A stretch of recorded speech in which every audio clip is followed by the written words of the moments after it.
வணக்கம் பிரதர். நிறைய நண்பர்கள் பார்த்தீங்கன்னா 4GB கிராஃபிக்ஸ் கார்டில் ஒரு 25 ரூபாக்குள்ள பட்ஜெட்டில் கேட்டிருந்தீங்க. ஸோ இன்னைக்கு நம்ம பார்க்குறோம் 4GB NVIDIA கிராஃபிக்ஸ் கார்டில் பார்த்தீங்கன்னா 25,500 ரூபாய்க்கு வந்திருக்குங்க. ஸோ பார்த்தீங்கன்னா ஃபுல்லாக வந்து நமக்கு கோல்டு கலரில் வந்திருக்கு. 4GB NVIDIA கிராஃபிக்ஸ் கார்டு i5ல 8th ஜென்ரேஷன் ப்ராசர். ஸோ அந்த லேப்டாப் தான் பார்க்க போகிறோம். ப்ரைஸ் பார்த்தீங்கன்னா நமக்கு 25,500 ரூபாய்க்கு தரலாங்க. ஸோ லேப்டாப் லுக்கு பார்த்துக்கு நண்பா இந்த லேப்டாப் தான் வரும். ஸ்க்ரீன் சைஸ் பார்த்தீங்கன்னா நமக்கு வந்து 15.6 inch full HD display, keyboard, backlight ஆப்ஷனோட வந்திருக்கு. முக்கியமாக இது பார்த்தீங்கன்னா AutoCAD, Photoshop, CorelDRAW, multimedia rendering. So அதே மாதிரி பார்த்தீங்கன்னா கேமிங் ப்ளஸ் வந்து வீடியோ எடிட்டிங் எல்லாத்துக்குமே சப்போர்ட் ஆகிற மாதிரி லேப்டாப்புங்க. லேப்டாப்போட மாடல் பார்த்தீங்கன்னா லெனோவா ஐடியாபேட் 520 மாடலுங்க. ஸோ இதோட பர்ஃபார்மன்ஸ் என்னென்னு பார்த்துடலாம்.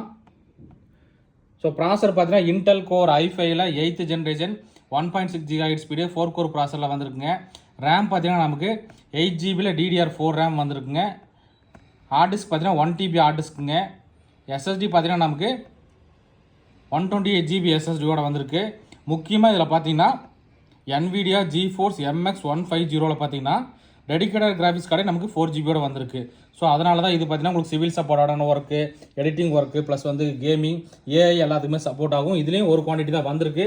ஸோ நண்பர்கள் வந்து எந்த அளவுக்கு குயிக்காக புக் பண்ண முடியுமோ பண்ணிக்கலாம்.